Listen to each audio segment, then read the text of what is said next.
नमस्ते दोस्तों, स्वागत है आपका मेरे चैनल में।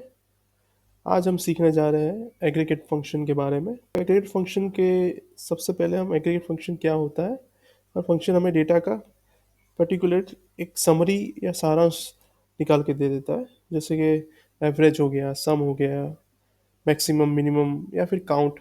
तो different different almost 19 different formulas और फंक्शंस का यहाँ पे एक पूरा कलेक्शन होता है एक ही फंक्शन में। तो चलिए शुरू करते हैं। तो यहाँ पर एक डेटा दिया गया है, मुझे इस डेटा पे एग्रीगेट फंक्शन का यूज़ करके कुछ कैलकुलेशंस करने हैं। सबसे पहले हमें इन सारी सैलरीज का सम निकालना है। तो सिंपली हम एग्रीगेट फंक्शन का आर्ग्यूमेंट चेक कर लेते हैं। तो ये सबसे पहले हम एग्रीगेट फंक्शन को टाइप करके एग्रीगेट फंक्शन का आर्ग्यूमेंट्स देख लेते हैं। तो सबसे पहले इसमें सबसे पहला आर्ग्यूमेंट होता है फंक्शंस नंबर। तो यहाँ पे हमें टोटल 19 फंक्शंस दिए गए हैं। तो इनमें से अगर हमें सम निकालना है तो सिंपली इसका जो नंबर जो है फंक्शन नंबर यहाँ पे चेक कर लेते हैं। तो यहाँ पे सम का जो नंबर है यहाँ पे 9 नंबर है। तो सिंपली हम ये 9 नंबर दबा लेते हैं। इसके बाद हमारा जो दूसरा है ऑप्शंस का जो आर्ग्यूमेंट है, इन आर्ग्यूमेंट में टोटल 7 to 8 ऑप्शंस दिए गए। तो ये सारे जितने भी ऑप्शंस है हमें इनमें से अगर सिलेक्ट करना हो तो यहाँ पे कर सकते हैं। अगर हम नहीं सिलेक्ट करना चाहते तो सिंपली इसे कॉमा टाइप करके इग्नोर कर देते हैं। तो अभी मैं फिलहाल इसे इग्नोर कर देता हूँ।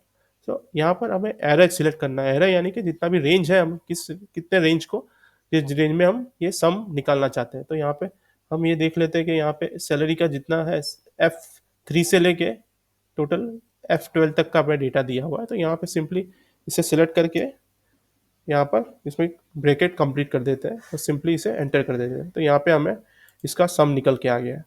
तो यहाँ पर एग्रीगेट फंक्शन में हमें सम निकल लिया। तो वहाँ पर हमें यही फंक्शन का यूज़ करके हम इसमें एवरेज भी निकाल सकते हैं। तो सिंपली इसे कॉपी कर लीजिए, पेस्ट कर दीजिए। यहाँ पे जब जस्ट हमें नंबर चेंज कर देना है। यहाँ से हमें एवरेज का नंबर 1 है तो 1 निकाल के, तो यहाँ पे हमें एक एवरेज सैलरी भी आपको मिल जाती है। फिर यहाँ पे मिनिमम मैक्सिमम को भी हम इसी तरह से टाइप करके यहाँ पर सीधा मिनिमम मैक्सिमम, सपोज ये मिनिमम है तो मिनिमम का नंबर 5 है तो 5 नंबर टाइप करके सीधा एंटर कर लेते हैं। इसी तरह से मैक्सिमम को भी हम कर लेते हैं नंबर। तो यहाँ से सारे फार्मूलाज जितने भी स्टेटिस्टिकल और फार्मूलाज जो है वो सारे हमें यहाँ पे मिल जाते हैं। तो यहाँ पे मैक्सिमम का नंबर 4 है तो सिलेक्ट करके मैक्सिमम को भी कर देते हैं। तो यहाँ पर अब स्टैंडर्ड डेविएशन को भी हम देख लेते हैं। सिंपल हमें यही एग्रीगेट फंक्शन का एक ही फंक्शन को हमें बार बार इसमें पेस्ट करना है। तो यहाँ पे सिर्फ हमें नंबर ही चेंज करना है। स्टैंडर्ड डेविएशन यहाँ पे टोटल 2 है। तो इसके मैं डिटेल में अभी नहीं जाता हूँ। तो मैं सिंपली अभी 7th नंबर का ऑप्शन सिलेक्ट करता हूँ। तो यहाँ पे हमारा स्टैंडर्ड डिवीएशन आ गया है। अब हम निकालते हैं टोटल काउंट। जो नंबर ऑफ एम्प्लॉयज़ है उनका हम काउंट निकाल देते हैं। तो सिंपली एग्रीगेट फंक्शंस में ही जाना है हमें और यहाँ पे एवरेज की जगह पे काउंट ए लगा देना है। तो यहाँ पे 2 तरह के काउंट ऑप्शन दिए गए हैं, काउंट और काउंट ए।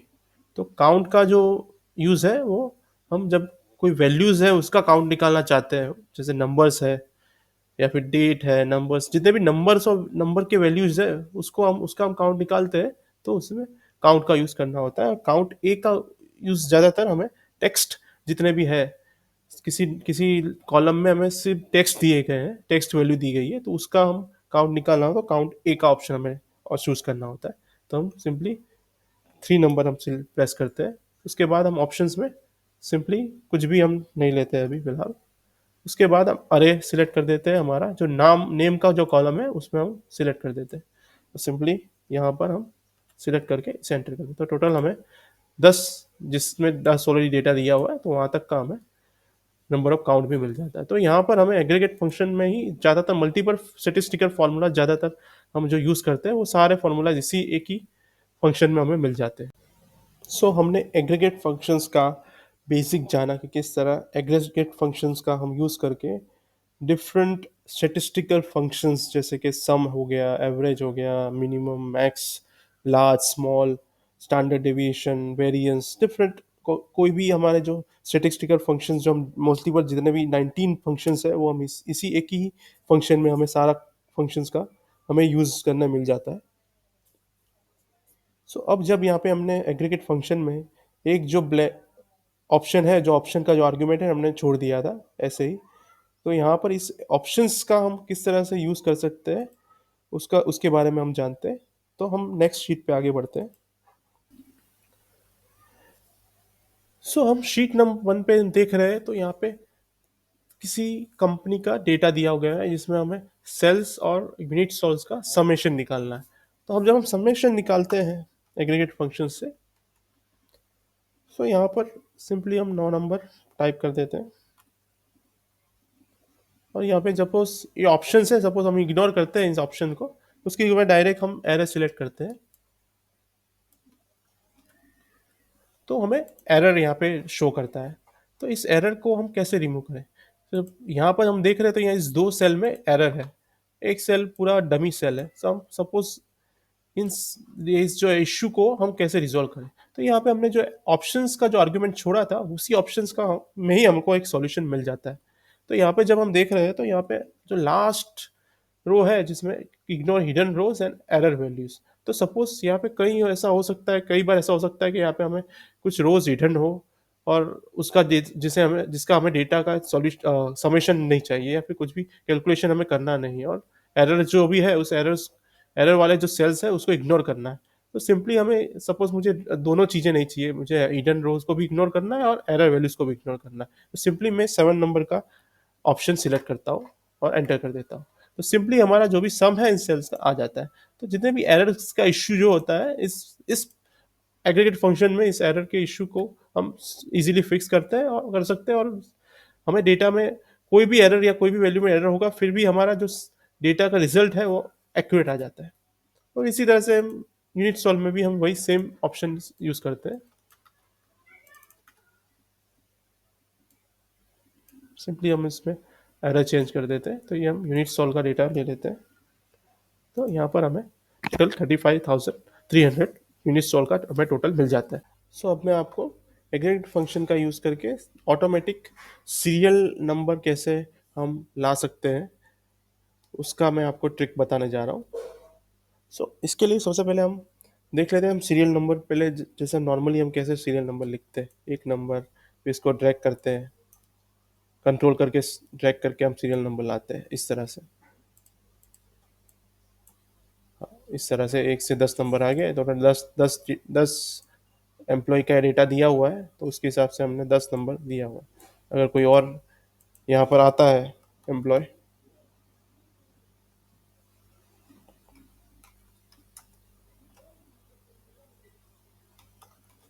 तो यहाँ पर हम से वापस से ड्रैग करते हैं। जब भी डेटा जैसे जैसे ऐड होता जाता है, हम उसे इस तरह से हम ऐड करते जाते हैं। तो अगर हमें इस तरह से नहीं करना, हमें सिंपली जब भी हम कोई भी एम्प्लॉय या का डेटा यहाँ पे ऐड होता जाता है, तो यहाँ पर ऑटोमेटिकली यहाँ पे सीक्वेंस नंबर आ जाना चाहिए। इस तरह से हमें अपना डेटा प्रिपेयर करना है। तो उसके लिए सबसे पहले हम इस डेटा को डिलीट कर देते हैं।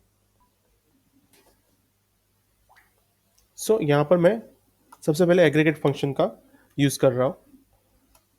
यहाँ पर जो ऑप्शन में जाकर ये जो नंबर्स है, फंक्शन नंबर्स, इसमें मैं 3 नंबर का फंक्शन सिलेक्ट करता हूँ, काउंट है, क्योंकि मुझे इस हेडर हेडर जो नेम का जो कॉलम है, उसमें से मुझे डेटा को रेफरेंस देना है। तो यहाँ पे 3 नंबर मैंने दिया है, क्योंकि मुझे टेक्स्ट का जो है काउंट निकालना होता है, इसलिए। तो यहाँ पे मैं कॉमा करता हूँ, और ये जो ऑप्शंस का जो आर्ग्यूमेंट है उसे मैं इग्नोर कर देता हूँ। और उसके बाद यहाँ पे एरे जो सिलेक्शन में आता है, तो मैं पूरा डेटा नहीं सिलेक्ट कर रहा हूँ, सिंपली पहले सबसे पहले यहाँ पे जो हेडर है इसका कॉलम का, यहाँ पे नेम जो कॉलम सेल नंबर है में जो नेम दिया हुआ है, उसको मैं सिलेक्ट करता हूँ और सिंपली इसे फ्रीज कर देता हूँ, F4 प्रेस करके फ्रीज कर देता हूँ। उसके बाद यहाँ पर मैं कॉलन करके वापस से C2 को सिलेक्ट कर देता हूँ, और यहाँ पर अभी मैं इसे फ्रीज नहीं कर रहा हूँ, क्योंकि मुझे डेटा ड्रैग करना है। तो यहाँ पे C2 को मैं वापस सिलेक्ट करके उसे फ्रीज नहीं करना होता है हमें। तो सिंपली यहाँ पे इस डेटा को अगर सिलेक्ट करके सिंपली ब्रैकेट क्लोज करता हूँ, और यहाँ पर 1 नंबर हमारा आ गया। इसके बाद मैं सिंपली इसके अंदर सपोज मैं यहाँ पे 10 नंबर तक का डेटा है, तो ये ऑटोमेटिक अभी फिलहाल 1 से 10 नंबर आ गया है। अब यहाँ पे अभी हमारा फॉर्मूला कंप्लीट हुआ नहीं है। अब यहाँ पर इसमें एक कैच है, तो अगर 10 नंबर है, अगर मैं इसे यहाँ पे ड्रैग करता हूँ तो ये 10 के बाद 11 नंबर आके सीक्वेंस यहाँ पर आ नहीं रही है। और यहाँ पर सपोज मैं अगर नाम दूसरा कोई ऐड कर रहा हूँ तो यहाँ पे सीक्वेंस इसके बाद नंबर आ रहा है, पर ये सिक तरह से वर्क नहीं कर रहा है। तो इसको सही से वर्क करने का एक और बाद में ऑप्शन है। सबसे पहले हम यहाँ पे इफ फंक्शन का यूज कर रहे हैं। तो इफ में सबसे पहले हमें कंडीशन रखनी है, जो हमारा जो पहला वैल्यू है जॉन डोज, तो उससे सिलेक्ट करते हैं और सिंपली इक्वल टू प्रेस करके इसमें डबल कोटेशन मार्क लिखते हैं 2 बार, ताकि हमें इसमें इसका मतलब ये है कि ब्लैंक, कोई अगर वैल्यू ब्लैंक है तो हमारी जो वैल्यू है हमारा रिटर्न करेगा वो ब्लैंक रिटर्न करेगा। यानी कि वापस से मैं ब्लैंक के लिए डबल कोटेशन 2 बार लिख रहा हूँ, ताकि हमें जब भी अगर यहाँ पर सेल में कोई भी वैल्यू नहीं होगी तो सिंपली वो ब्लैंक रिटर्न करेगा। अगर उसमें वैल्यू होगी तो वो अपना जो एग्रीगेट फंक्शन है वो ऑपरेट करेगा। तो सिंपली मैं ब्रैकेट क्लोज कर रहा हूँ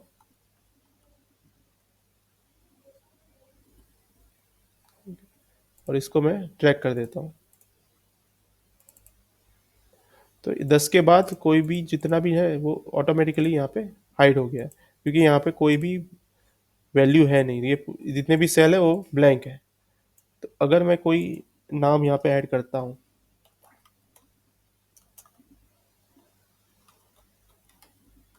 तो यहाँ पे 11 नंबर आ जाता है। फिर वापस से अगर कोई नया ऐड हो जाता है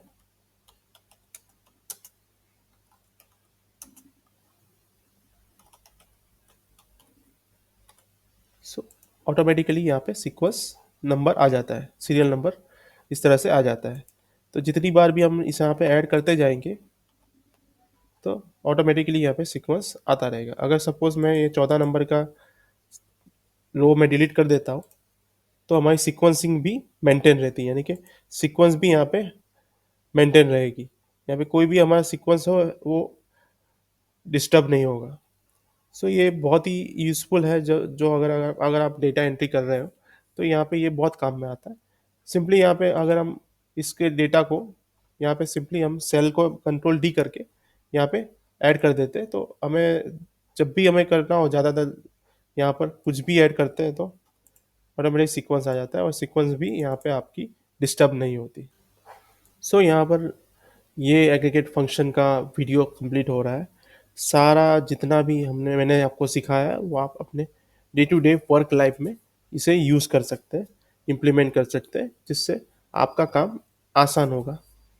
सो यहाँ पर जो भी मैंने आपको सिखाया उस सारे फंक्शंस को हम डे टू डे अपने काम में यूज़ कर सकते हैं और बहुत ही यूज़फुल फीचर है एग्रीगेट फंक्शन का। सो ये जो भी सीरियल नंबर मैंने आपको बताया ऑटो सीरियल नंबर का, वो भी आप अप्लाई अपने डेटा में यूज़ कर सकते हैं, जो बहुत ही यूज़फुल है। अगर बहुत सारे और भी ऑप्शंस होते हैं जो मैं आपको अपने जो नेक्स्ट वीडियोस में बताता रहूँ। सो अभी के लिए सिर्फ इतना ही है, तो मिलते हैं आप नेक्स्ट वीडियो में। Thank you, good bye.